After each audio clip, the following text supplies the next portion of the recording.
as a continuation. It's an artificial boundary. Yeah. What I wanted to ask is, or not necessarily ask, but make comment on is in Revelation, as we move forward in Revelation, we come to Babylon is fallen, is fallen. So we're dealing with the Roman Empire or the Persian Empire and the ram and the little horn. But then we move to the end of the age and we find that we're in Babylon. But Babylon is the head of gold. So how do we synchronize the fact that we end up in Babylon the same way that Judah was carried off into Babylon? That's a good question. But under the new covenant, the story starts, we under captivity of Egypt and captivity of Babylon. Both illusions are put. So God asks us to come out of Babylon. My people don't partake of our sins, so that you don't partake of our plagues. That's for Babylon. For Egypt, he himself would deliver us from Egypt when we enter into new covenant. So we are delivered from spiritual Egypt, but Babylon we are told to come out. And we were also somehow under spiritual Sodom. So yeah, and that's the point I'm trying to make here, is that these things have to overlap, because all the characteristics that we find in Babylon, many of those characteristics can be found in the little horn. Exactly. That's the mystery somehow we have to solve in coming few weeks. So we are also in Sodom, and just like Lot ran without looking back, we were instructed to run for our lives without looking back from Sodom, spiritual Sodom. And we are also in spiritual antediluvian world. So before flood, in Noah's time, how the world was wicked. So we are placed in the same scenario now, spiritually, and we have to find that boat, Noah's boat, the ark, and find and stay there, because this is going to be decimated. So we have, but how we landed there, it's a question I don't have answer right now, at least. But it's a very good question. Although we do find Jerusalem being referred to as Sodom and Egypt, at the same time that Babylon the Great has arisen. That's true. You have things from shadow. Judah was at one time was called Sodom by God because of their excessive sins. Yes. So if you take that from shadow and transport it into reality now, part of the church is like Sodom in his eyes. Whoever calls themselves Christians, we are in Christ, boom, you are considered broadly as Christian group of Christians. In this group of Christians, some are so bad, they're considered Sodom. That's another possibility. I'm not answering your question in terms of a statement, but I'm exploring possibilities, how this can be unfolded or discerned. Yeah, my daughter dropped her child off today at Tampa Christian Academy. And when she was in the parking lot, there was pro-LGBT people dropping their children off at the Tampa Christian Academy also at the same time. So they do not, the academy doesn't discriminate against who can come in as a child. Yeah. we see this extreme mixture of people coming into the academy from both ends of the spectrum, very conservative and not so very conservative. And I guess that's kind of what you have to expect at this time and where we are in history today. Yeah. Yeah. So I still do not know how Babylon invaded and captured us. The whole New Testament story begins that we are already under Babylon. So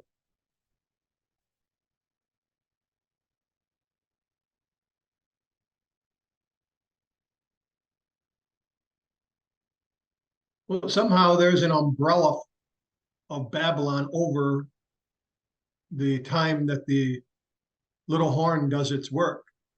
At the time of Second Thessalonians, somehow we're in Babylon at the same time those other forces are dynamically doing their dirty deeds. So it's a simultaneous overlap. What do you think about the beast that ascends out of bottomless pit and makes war and kills two witnesses? I think it's a very carefully orchestrated move by God to open that pit because nobody can open it. Only God himself can release those demons. And only at the right time, as you read today, to test his people. That's right.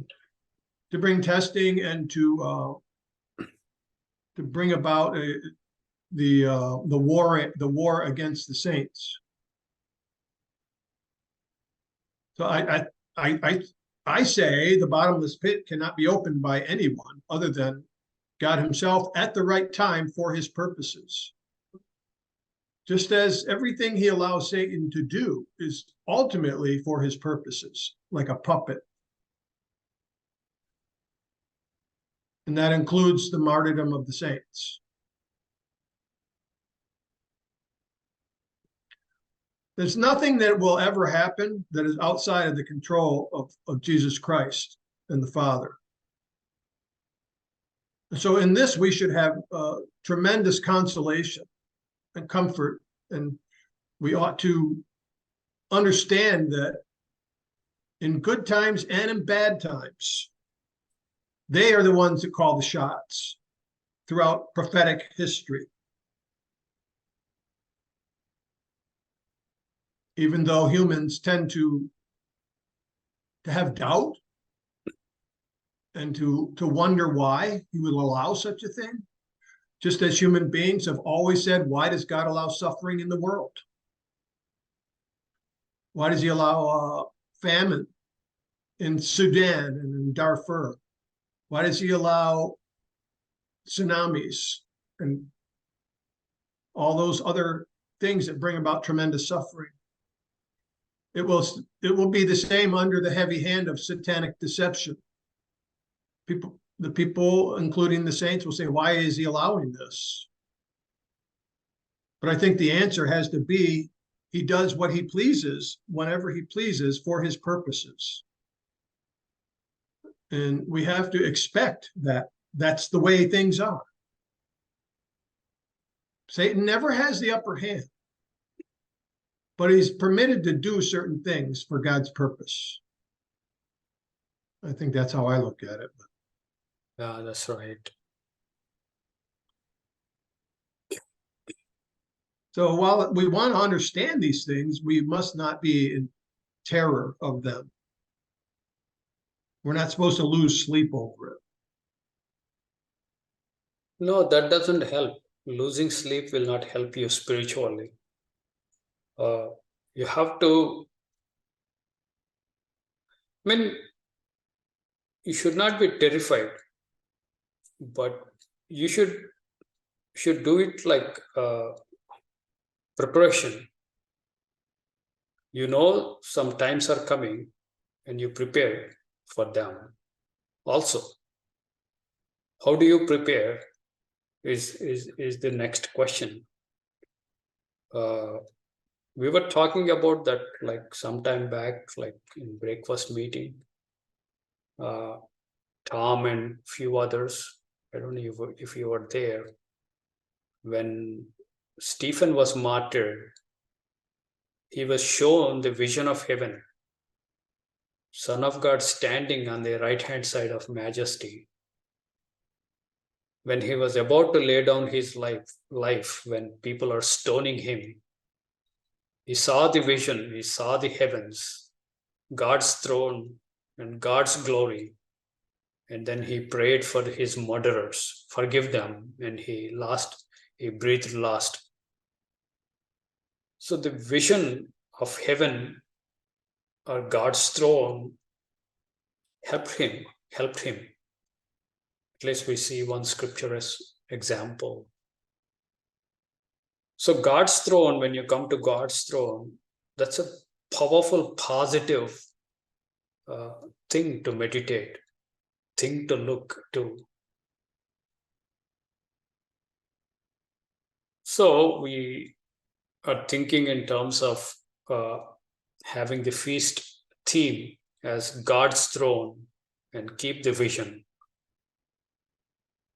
So I proposed that, and I think they're still, Don and Tom are positive about that, but we don't know about others. They might do a wider consultation. And my idea and my passion is to go through God's throne, different components, different aspects, like one day on cherubims, second day on seraphims, third day at 24 elders, and fourth day, the worship that goes on, the hymns, and the content of the hymns, and the worship and praise.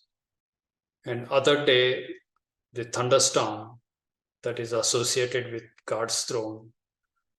And if we have one more day, I will go through the rainbow, the bow that is placed, some of the interesting features of the tabernacle and temple, how they shadowed the reality of God's throne. So that's another bigger task, both from tabernacle and temple and the new covenant temple, how all these things translate to God's throne. These are some of my ideas that might give us a good positive vision. This is what reality is. This is the headquarters of universe. This is Supreme Court of universe. This is the capital of universe. So if we keep these things burnt into our hearts and minds, perhaps that would help us to face through these difficult times. I think that's the idea. Yes, Tom. Yeah, thanks for bringing that up, Tagore. It's very important. If you are a president of an organization, of a business, that is the one thing that is the key duty of the president, and that is to preach the vision of where he wants this company to grow in, where he wants it to go, how it's going to be a profitable organization so the employees can have work and they will enjoy their work and be a part of success. And this is the same thing that we're doing with the theme this year, or I should say in 2024 for the Feast of Tabernacles, is to be able to paint that vision so people can understand that there is, that the light at the end of the tunnel is not a gorilla holding a flashlight. You want it to be a real valuable vision and a real light. And it's something that is has to be imprinted in our minds, because it's not a pleasant time at the end, and we don't know how soon it's going to be. And I'm not sure I want to go through that. But on the same token, I want to go through that with the vision of what it's going to be like in the future in the kingdom as a spiritual being. That's all I have. Thank you, Tom. I'm fully with you. Just wanted to share that with Alan and others who were not there. I think Sandra was also not there in breakfast meeting. So these are some of our thoughts, and Rita was also not there. So what do you guys think about God's throne? Is that a good theme for the feast? Do you have a vote in favor of it or against it? Or yes, Rita. I can't wait for it. I think it's going to be wonderful. I know where I want to keep the feast, God willing, anyway. So thank you for that. It's something to look forward to. You're welcome. Thank you for giving positive note for this. Yes, thank you, Sandra.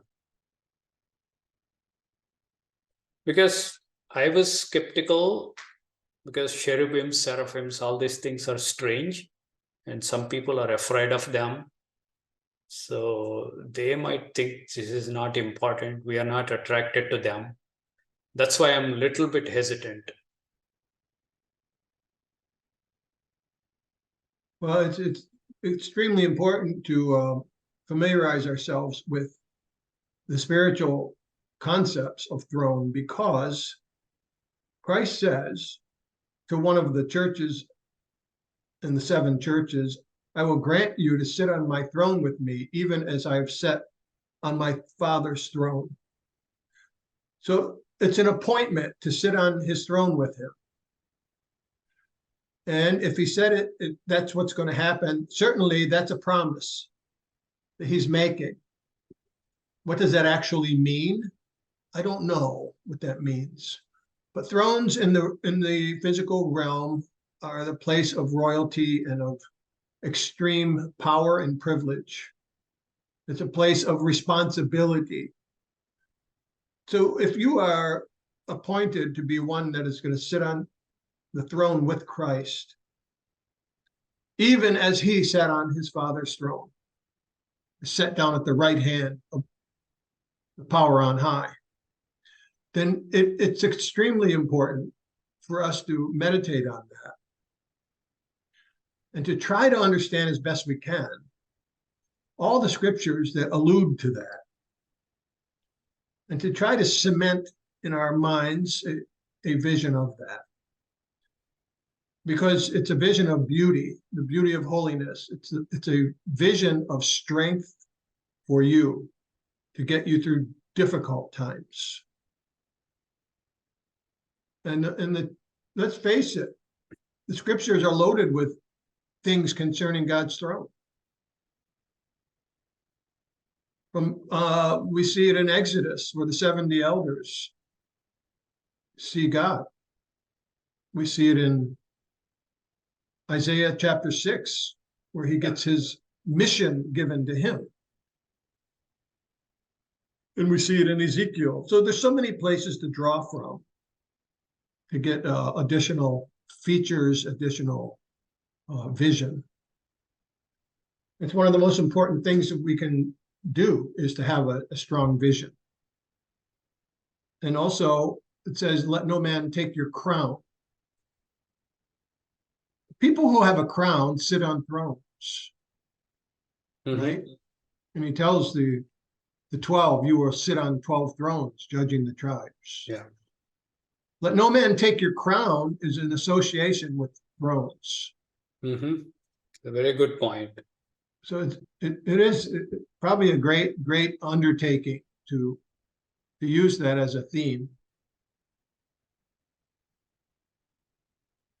So there is a possibility and potential that your throne and your crown can be taken out if you're careless, if you don't value or something like. But it's also positive, like so much is promised for you. You can work like 40 hours, 50 hours a week, 60 hours, or 70 hours a week, and earn more money, ruining your health, ruining your family, relationship. You can achieve only so much. You can become a vice president or an executive, and you can earn so much, and perhaps luxury cars and a big house and boat, and that's it. You can't do more than that. But sitting on the throne of God in the heavens and very center, God's throne, you are part of that. Not just part of it. You are actually given a crown and a throne. It's impossible for any human being to reach, to accomplish that.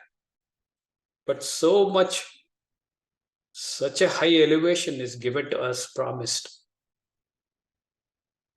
with the new covenant and precious blood of his son. It should motivate us.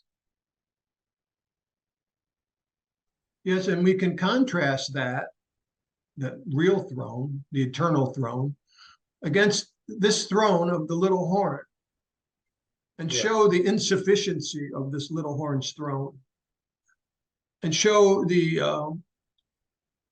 artificialness of it and the temporary nature of it, and how it's passing away.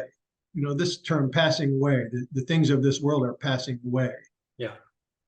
For we do not look to the things that are temporal, but to the things that are eternal, it says. So it's an eternal throne as compared to the throne of Babylon, the throne of Egypt. Any other throne is a lie. You know, that's one way you could say it. That throne is a lie. Yeah. Because it's trying to persuade you that it brings you ultimate satisfaction, when that's a lie. So there are thrones that are lies, and there are thrones that are true.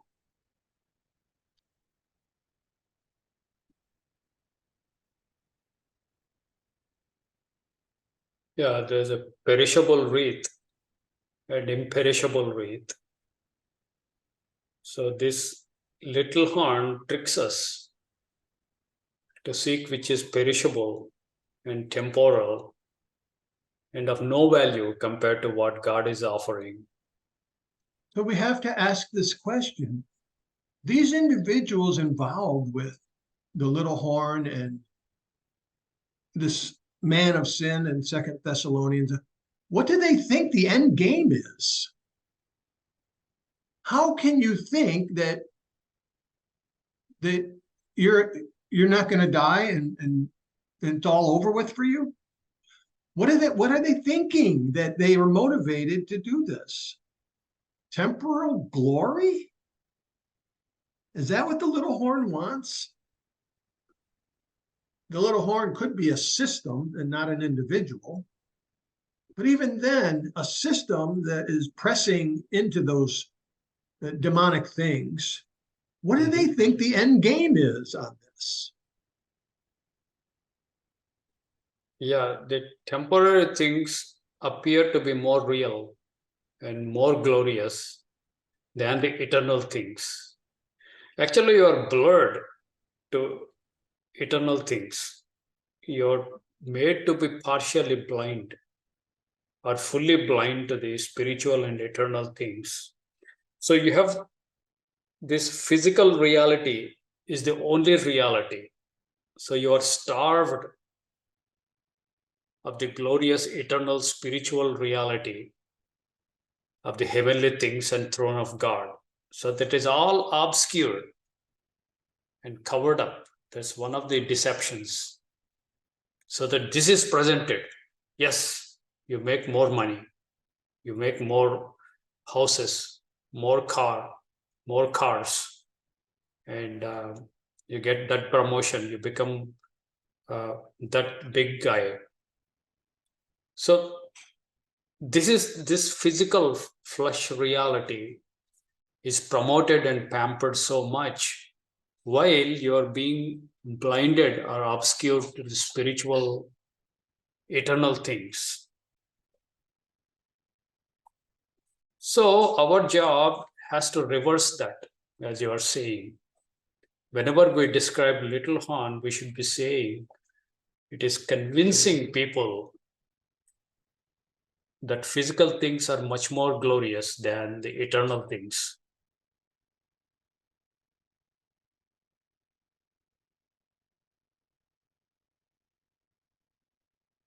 And the little horn has advantage because all the things it advertises are tangible.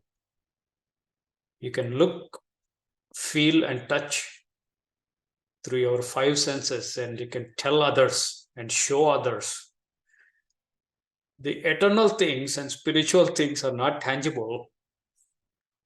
So that's the difficulty.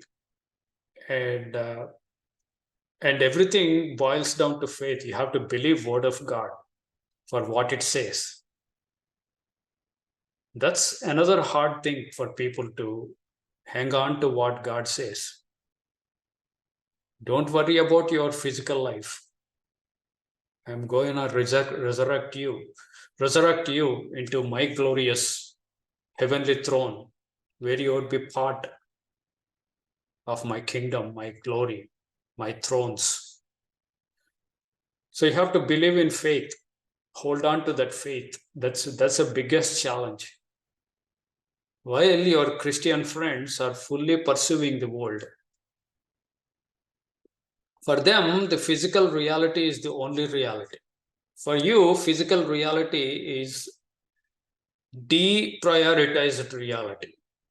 You know you live in this reality. You need certain things, food, clothes, shelter, and basic things for decent living. But this is not an end in itself.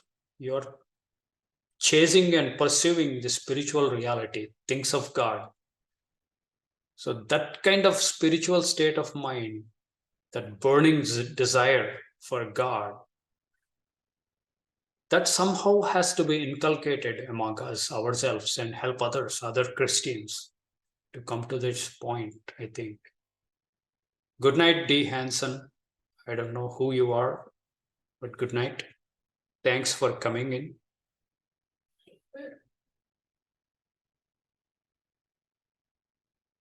Anybody knows who that D. Hanson is? Yes, Rita.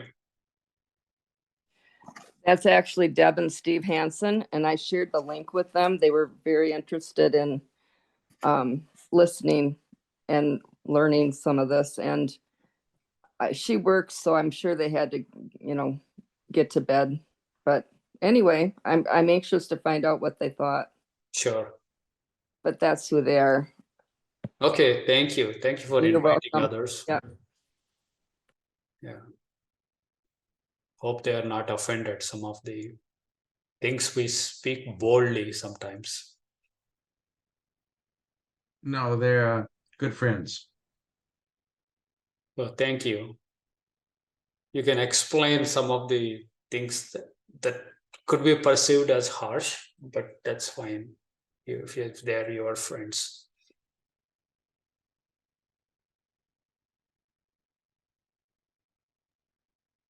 Hey, Tagore, I'd like to take a look at Daniel 11:35.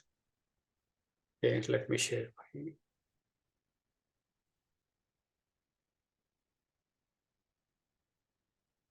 You're seeing my screen, right? Yeah, I'm in 11:35, trying to get.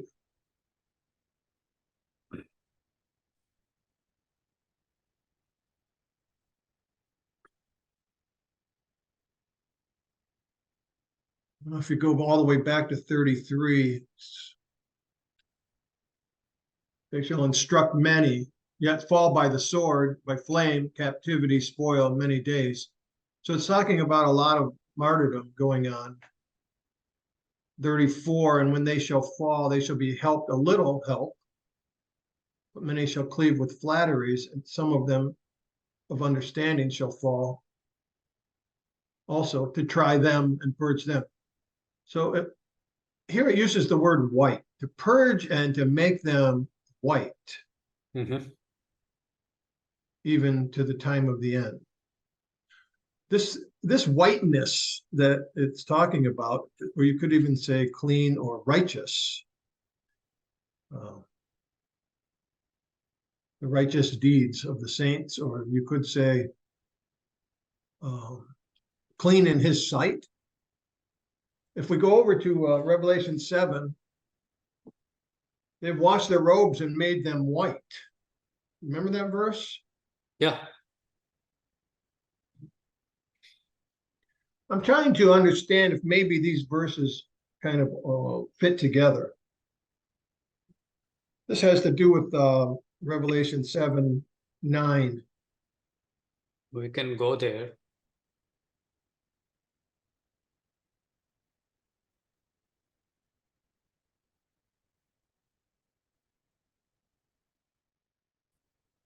They're going through all this tribulation to purge them and to make them white, even to the time of the end. And it seems that this Revelation 7 can also point to a time of the end.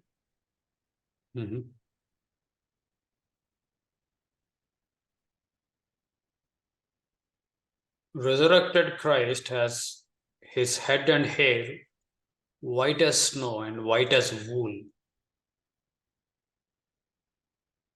It's also kind of going in the direction of becoming more like Christ, bearing his image, spiritual image. Yeah, brightness. Also, brightness is another part of being white. Yeah. Sometimes white is so bright you can't hardly look at it, like when the snow is on the ground. Yeah. So in verse 9, it's talking about all the peoples of tribes and tongues, clothed in white robes, and they're singing, crying with a loud voice. But then you jump down to 13, and I asked one of the elders saying, "Who are these?" And I said to him, "You know. These are the ones who came out of great tribulation and washed their robes and made them white in the blood of the Lamb." So I'm wondering if where it says in chapter 11, they being made white through being tested and through the terrible things that the little horn does, is a similar thing here in chapter 7, that they wash their robes in the blood of the Lamb. It's chapter 11, same thing happening, right? Yeah. 35 shall fall and to try them and to purge and make them white. It's very parallel, almost a parallel verse to the great tribulation. All right, I just want to run that by you. I thought it was a good connection. Yeah, very good connection. Thank you. I think it is talking about somewhat great tribulation and the little horn and the end time scenario just before second coming, because Christ has to come and destroy this guy.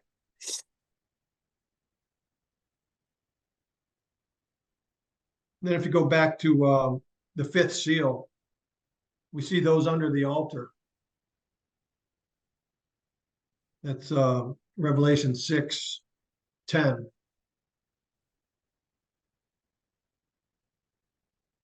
If you go all the way back to verse 9, it talks about the fifth seal and all the souls of those who were slain for the word of God and for the testimony which they held. So if they had a testimony, it means they did not keep their mouth shut. And they cried with a loud voice, saying, "How long?" or "How much longer?" is what that means. How much longer, O Lord, holy and true, are you going to refrain from judging our blood on them that dwell on the earth, who killed us and White robes were given to each one of them. Yeah, this is interesting. The white is coming somehow connecting itself to the tribulation and martyrdom. Yeah, yeah. So they're to rest a little while until their brethren, that they should be killed even as they were killed, until the fulfillment. Anyway, there's another connection there to Daniel 11. That's a very good connections, Alan, you are making. But here, if you see, verse 34, now when they shall fall, they shall be holpen with little help, but many shall cleave to them with flatteries. The word flatteries is almost synonymous for deception, smoothness, slipperiness. This is what Christ was warning us in Olivet prophecy. Take heed that no man deceives you.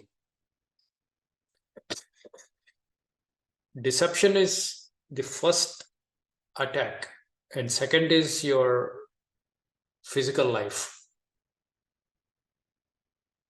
Either you are killed or taken into prisons, which affect you physically, but not spiritually. But the deception, the flatteries,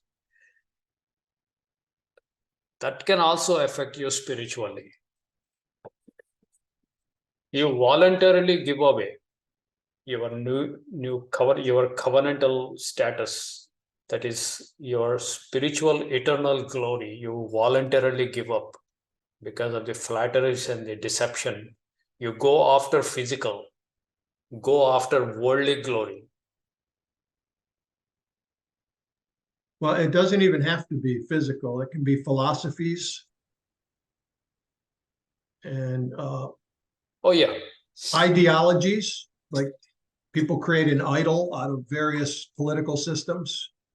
So it can be both physical and ideological, yeah, philosophical. yeah.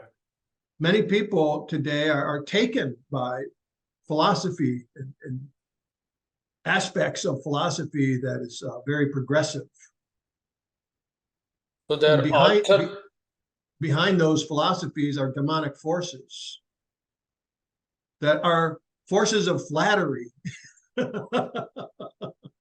intelligentsia, that kind of thing, right? Secret knowledge is also an idol and a flattery and a lie. And some are taken by that. They don't have to go for the big boat or the big house, but they go for philosophies that are demonic.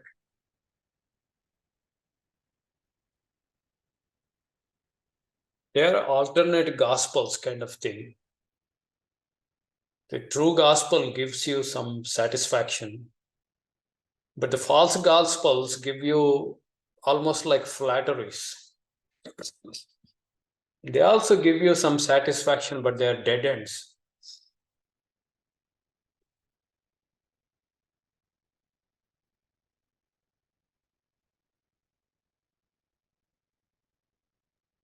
Yeah, you know, in Ephesians, we see this statement that our growth, it says that you might grow up into him. If we encounter any teaching that seems to go against that idea, like a flattery might say, you're okay by just the way you are. Right? I hear this all the time on Christian radio because I listen to Christian radio a lot. And there's a lot of this teaching out there that God loves you just the way you are, and he will not love you more, even if you have a greater performance in obedience. He's not going to love you more. You know what? Even if that's true, what does that lead you down a path of? Lead you down the path of not trying to grow up into him. Yeah. So this is one of the things I've noticed in modern Christian circles. There's not a heavy emphasis on growing up into him. The way Ephesians puts it is, it's so beautiful the way it says it. Mhm. So this is one deception, one flattery. It's a philosophical or ideological position of you don't need to grow beyond what you are now.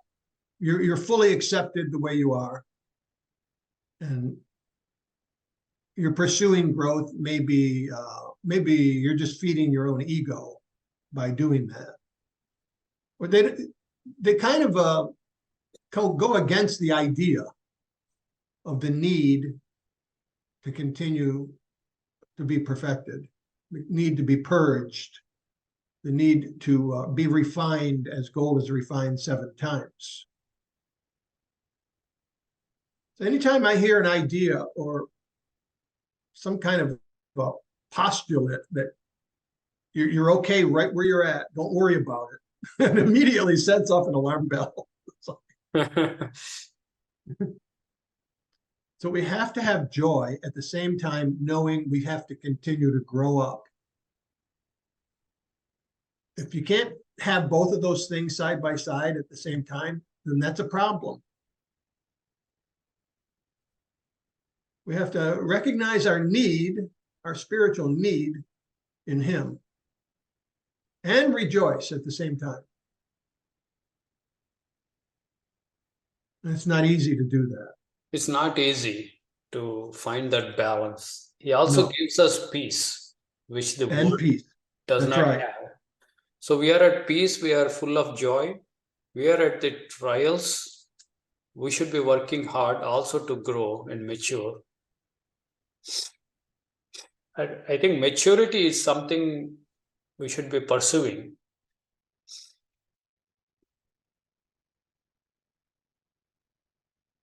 But interestingly, in Revelation 11, verse 35, it says, it uses the word to purge. What do you purge? Impurities. Yeah. So people who have impurities because they've been laxed or they've been not very zealous, or they have less than energetic spiritual growth because they have not really been growing up into Him. So He's going to purge that out of those people. He's going to take those who haven't been doing very well and turn them around. That's what purging is. It's the removal of that toxin that exists. To make them white because they're not white right now. You get it? They're not white yet. He's going to make them white. So this is kind of addressing the fact that the lukewarm Christian can be made white and purged. Mm-hmm. When push comes to shove and they're put in you got 2 choices here, faith or not faith. Then you're put in a position where there's, you have to choose. So if I say some people who are not white are going to be made white because they have to be purged to get there, that gives me a lot of hope. It makes me feel like God does His work and He knows how to do it. He can take someone that's not white and make them white by purging them. Yeah. And he might use the sword or the flame or captivity. He may make them a spoil, and He may give them a little help, it says here. And when they fall, they should be helped a little. But they will be made white.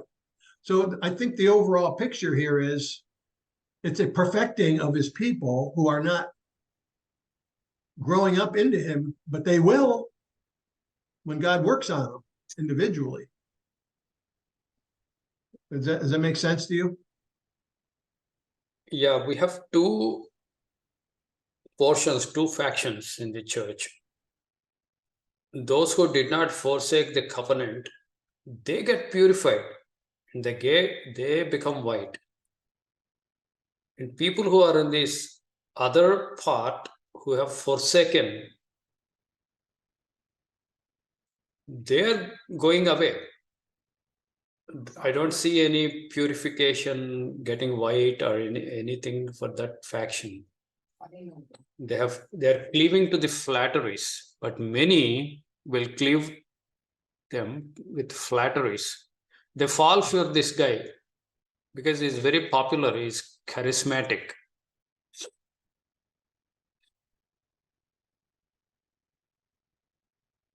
Yeah, that's right.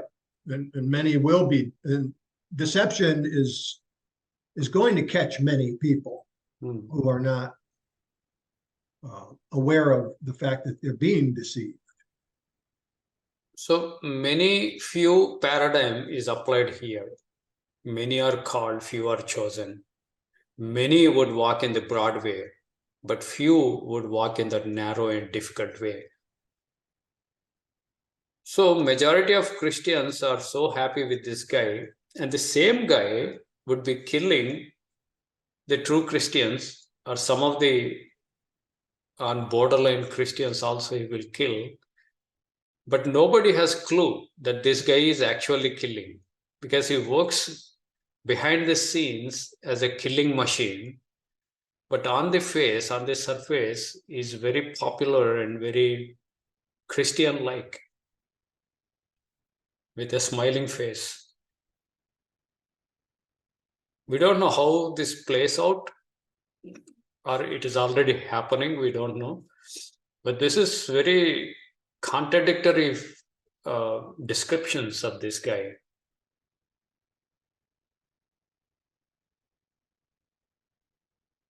He also makes war against saints, overcomes them, and kills them. On the other hand, is very popular. People fall for him with his flatteries. By deceit and by treachery, he kills people. The victims are not aware of his schemes. You are given a lot more description than what most people think. If you keep all these instructions in your mind and do an honest examination of every killing machine that is apparent on surface, I think we will have some idea who is behind the scenes doing this. I know many people are saying BLM, but think about that. It's just a recent phenomenon. Could somebody be behind that? If you find somebody behind that, after some more research, you may find somebody behind those somebody behind. So you have like second and third layers you would see. And finally, all these things converge into one entity. Bible calls that little horn.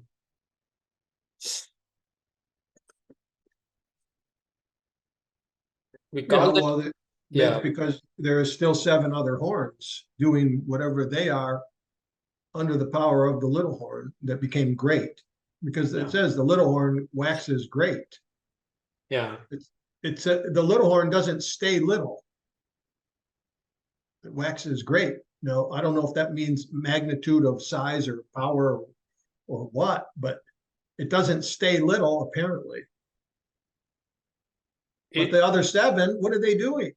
They still exist. They're still intact. They're still attached to the beast.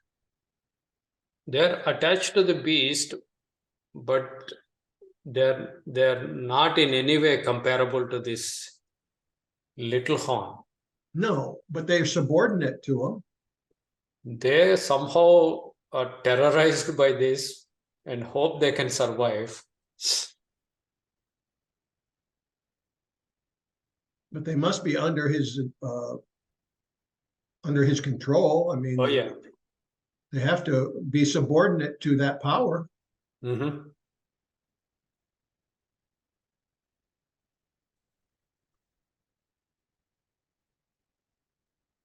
We have not yet identified the 3 horns that were replaced with the little horn. I don't know if there's an Antiochus era shadow of that.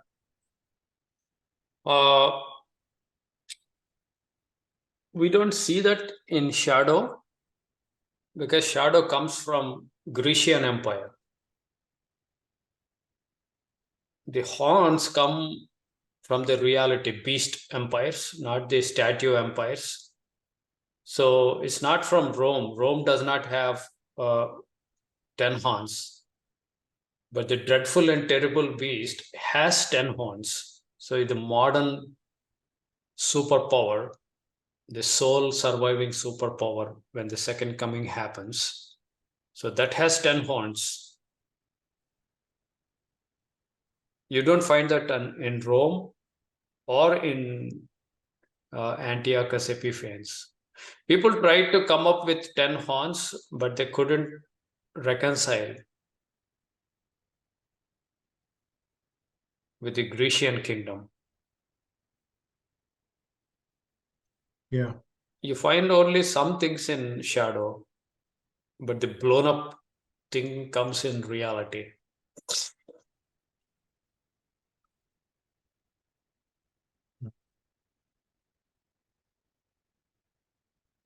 At the end, I will give, James Lloyd, we talked about him. Yeah. He did some 30 plus years of research on these entities with the pattern recognition, Yeah. and pattern matching. Maybe at the end of this little horn thing, I will give his candidates what he thinks about the modern 4 beasts and the little horn and the 10 horns and the 3 knocked down. He doesn't approach by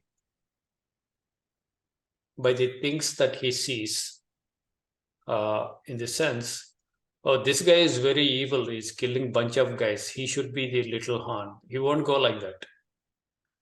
His approach is pattern recognition and pattern matching, very similar to what we are doing, but I haven't seen him doing extensive combing of raw scriptures as we are doing now. For every entity, we have like 200 to 300 points, like spiritual locusts. We have some 350 features. Like little horn, we are coming up already. We have 71 plus today's presentation. So pretty soon we will be 100 plus features.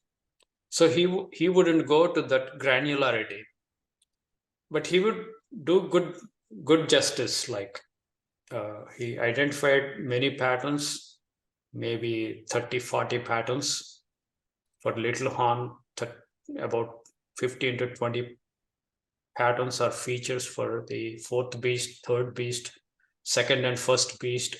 And he took all the AD nations after the Christ, all the AD nations till now, and he took each of them and did some good comprehensive history of each nation. He tried to match, and he discovered through the pattern matching. So I can give you what he thinks at the end of our studies on Little Horn, what he thinks. You may agree or you may disagree. That's somebody's candidates. It's not my candidates. If you want. If you don't want candidates, I will leave it to you. You can arrive at your own candidates. I don't want to prejudice you in one way or other. My job is to present the raw data.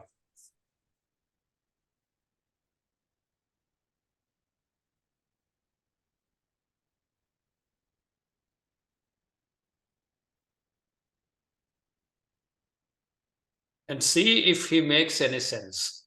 Because we have done more work than him in terms of this documenting every small detail.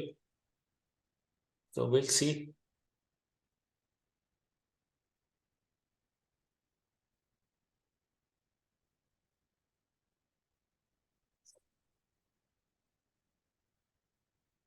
Would you be interested? Like, I know Alan and me are talking, but how about Tom, Marlene, Rita? I would be. Okay. His interpretations, his candidates. Yes, that would be great. Yeah, it'd be fine. He spent that many years on it. He must have learned something. Spent a lifetime studying that one thing. That's a lot. Yeah, okay. Thanks, Tom. So each of the features from Daniel 7, Daniel 8, Daniel 11, Daniel 2, he just on left hand side, he takes them, and right hand side, he takes each of the nations he identified. And from history, that is documented history, very well known and accepted, he takes historical facts of these nations, modern nations. He just puts them side by side. That's it. That's all he does.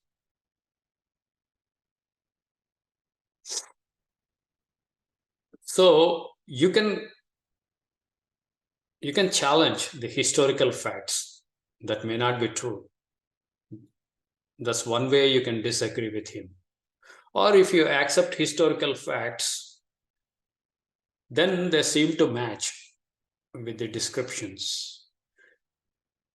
Even if they are matching, you can reject that, saying that these seem to be matching, but not quite. There could be yet a future set of kingdoms would 100% match. That's also possible. What we see now matching may not be 100% matching. The problem with us, with any prophecy interpreter, is where we are, we don't know. These prophetic fulfillments have echoes.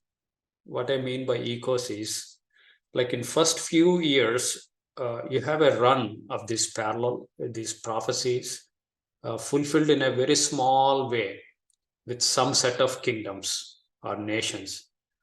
Then after several centuries, you see another run of the script, and you see like greater fulfillments of these Daniel 2, 8, and 7. And then yet after a few more centuries, you see more crystallized fulfillment of the same scripts. So you don't know the current things that you are seeing, are they ultimate set, or they're somewhat precursors to the ultimate. So that's the difficulty. So nobody can state that their candidates are the ultimate entities. No one can claim that, right? No human being can claim. Only God knows if they are ultimate or still precursors to the ultimate. So that's where we keep our fingers crossed. But he makes a good case. He has like 70 to 80%, or maybe more than that, satisfying for each of the features he documented. Like we have documented like more than 100 for many of them. He might have documented some 30 to 40 features for each of the entities.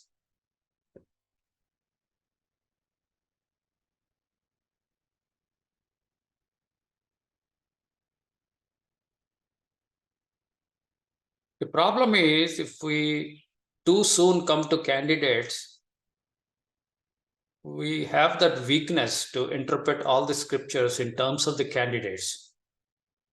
We try to justify the candidates, we are convinced. There's a weakness within the human mind. So I would keep away from candidates, just objectively explore the scriptures and get as much as what of what God is telling us. Then you propose the candidates, but don't just loosely hold them. That's my policy.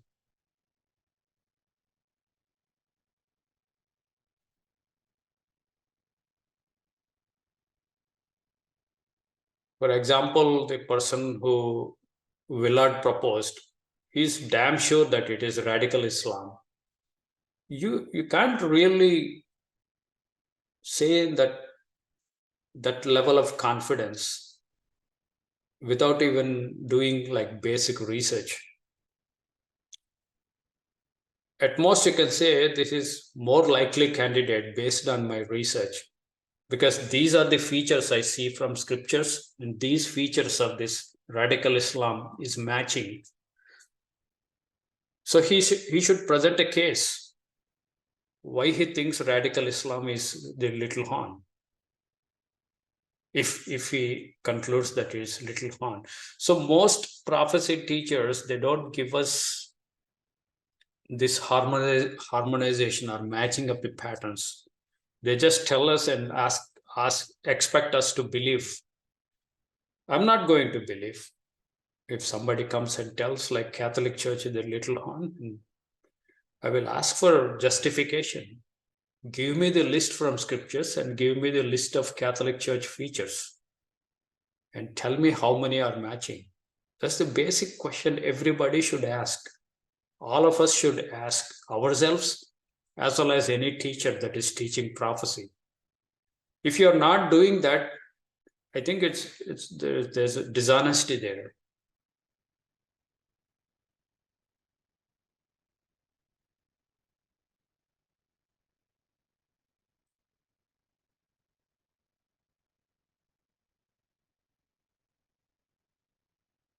And we also have to expect that someone who thinks they have an answer may very well change their mind next year when they're exposed to more information. They may change their mind and say, I was wrong. Well, that happens to sincere teachers because they are seeing more information. But that also happens to the other people who would set the dates. They say 2023 December and nothing happens. You come into 2024, then they change. They also change. So can you pull up Daniel 12:9 on the screen?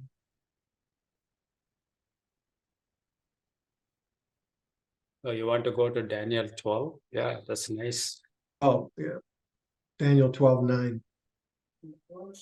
So we read here that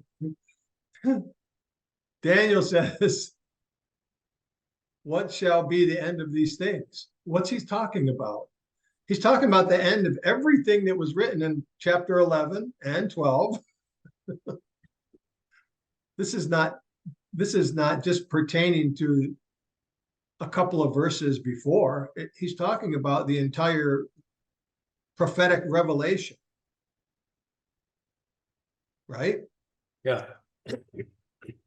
Well, he says, go your way, Daniel. The words are closed and sealed up till the time of the end. Mm-hmm. Many shall be purified. All right, there's the word purged again. Made white, there's the word made white. Yeah. So when we see that it's closed and sealed until the time of the end, I don't know at what point in the end that it's revealed, but it means that throughout history, it would not be revealed. So anyone who was trying to figure it all out back in the Dark Ages, maybe they thought it was the time of the end and that they had figured it out. And maybe someone today thinks, well, that's today. It's going to be revealed now because it's the time of the end. And the seal is going to be taken off of it and it's going to be understood.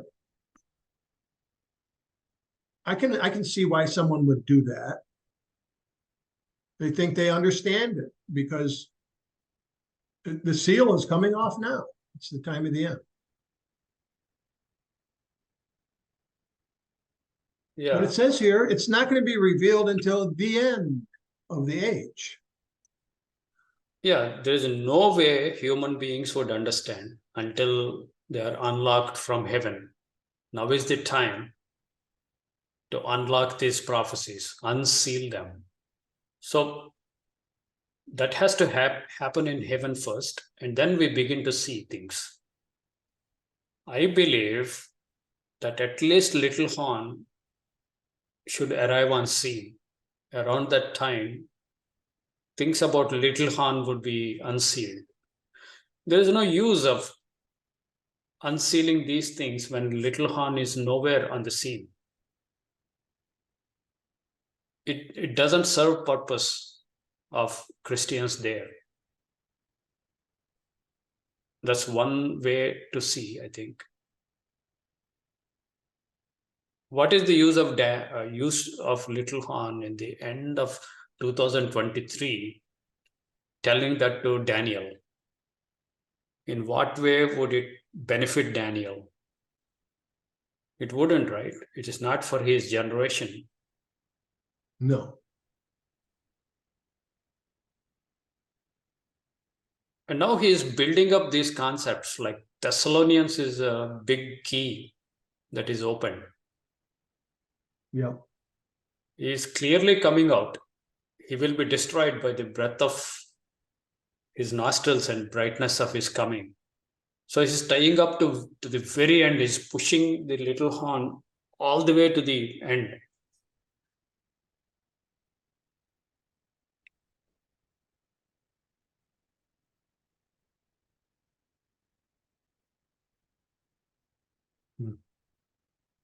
I think with this background, if you go through Matthew 24, Olivet prophecy, it should ring several bells, because we are already understanding the patterns, the abomination, desolation. The falling away comes first, and the man of sin revealed. The abomination that maketh desolate, that happens only after daily is taken away. The daily has to be taken away. Then the abomination would be set up, which make it desolate. So the daily that is taken away is equivalent to falling away.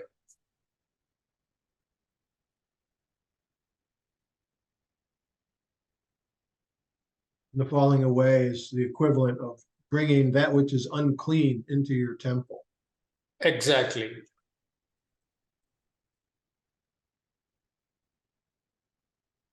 And Olivet prophecy adds lots of details to this abomination, desolation. The whole Olivet prophecy revolves around abomination, desolation.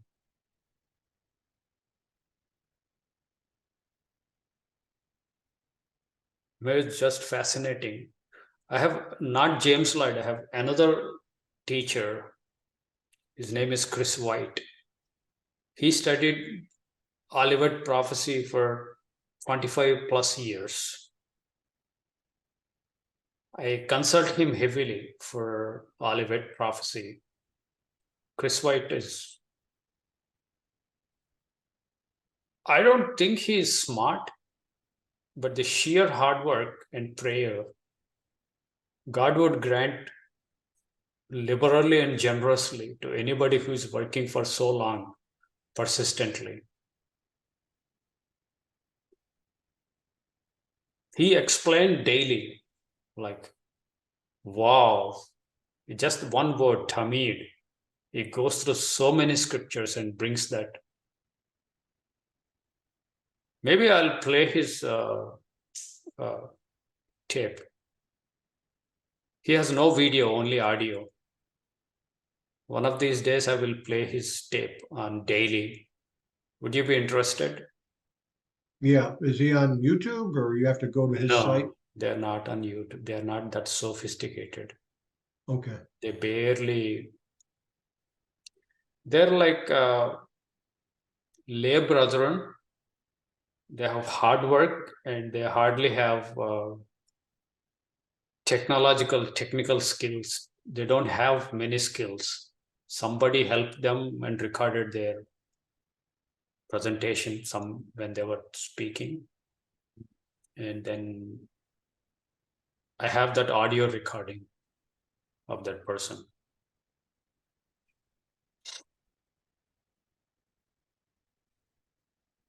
Does he go into the sacrifice, the morning and evening sacrifice and all the symbols that are in it? He goes only to explain daily. He starts with the sentence and there is no sacrifice. That is King James inserted. Okay. So don't jump to sacrifice. Just stick with daily. Okay. And then he goes to daily and what the Tamid. And then he goes on Tamid, where all it occurs in the Old Testament. And then he comes back to abomination. What is abomination? What is desolation? There's a Hebrew word shikit. He goes there. He explores the Hebrew words and comes back to New Testament. And he opens up.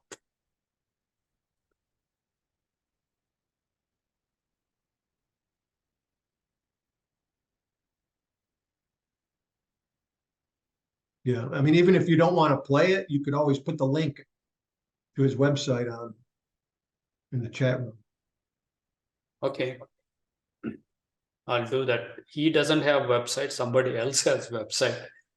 They have a link. And that link doesn't always work. Oh. They're not technologically sophisticated like Google blocks that sometimes because they don't update the SSL certificate. Oh yeah.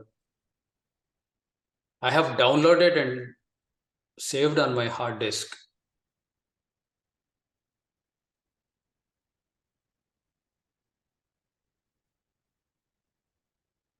All right, Tagore, I'm getting tired.